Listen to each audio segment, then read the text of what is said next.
Olá, tudo bem? Seja bem-vindo ao Momento Wi-Fi Cell de hoje.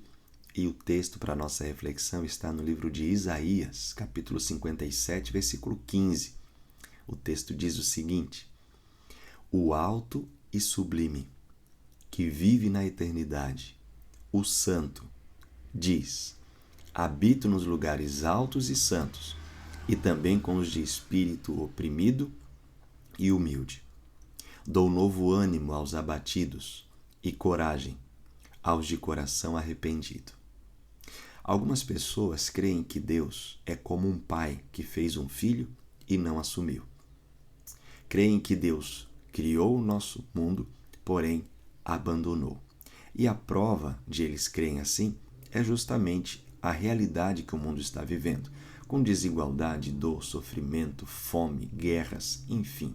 Eles encontram nisto a base para dizer que Deus abandonou a todos aqui.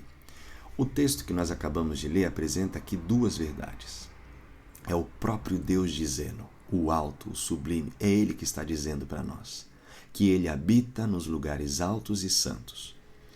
Aqui na Terra nós temos lugares altos. Por outro lado, é verdade que nenhum lugar aqui na Terra é santo.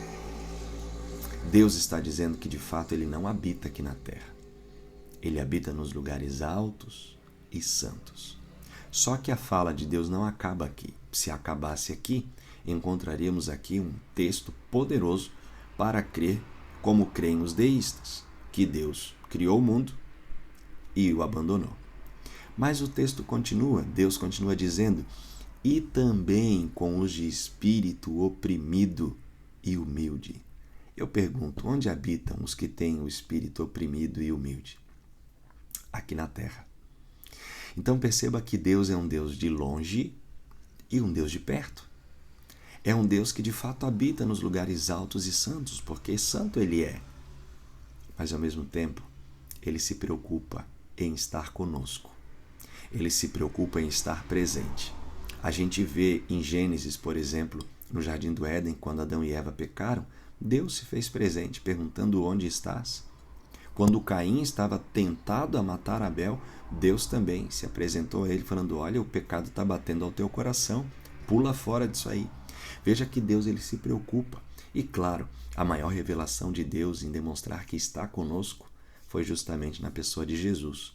E a cruz é um grande símbolo disso. Jesus morreu demonstrando que gosta de estar conosco, até porque a morte dele foi justamente para nos salvar da condenação eterna. Mas você sabia que Deus usou um outro meio, além da cruz, para mostrar que tem prazer de estar junto de nós? Isso mesmo. Nós encontramos isso no livro de Êxodo, capítulo 25, versículo 8. Deus disse, e me farão um santuário para que eu habite no meio do povo. O santuário foi criado justamente com o propósito de Deus estar conosco. Deus tem prazer de estar com o seu povo. E a outra razão de Deus criar o santuário era para, de forma didática, ensinar o povo o plano da redenção, o plano da salvação. O santuário foi um instrumento que Deus usou para trazer esse conhecimento para o seu povo.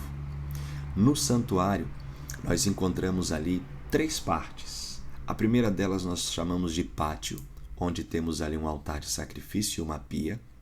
E dentro do pátio uma cabana, vamos assim dizer. E essa cabana dividida em 2 compartimentos. O primeiro compartimento, lugar santo. E tinha ali uma mesa, com 12 pães, um candelabro com 7 lâmpadas que ficavam constantemente acesas ali. E também o altar de incenso.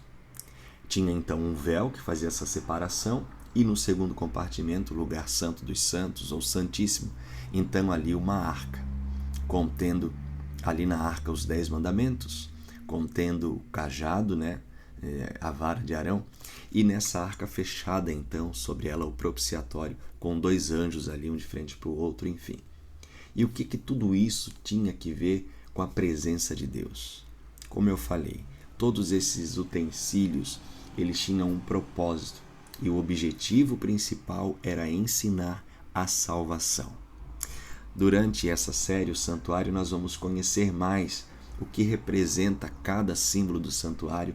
Nós vamos entender o que cada símbolo tem a ver com a pessoa de Cristo e o que tem a ver com a minha e a sua salvação.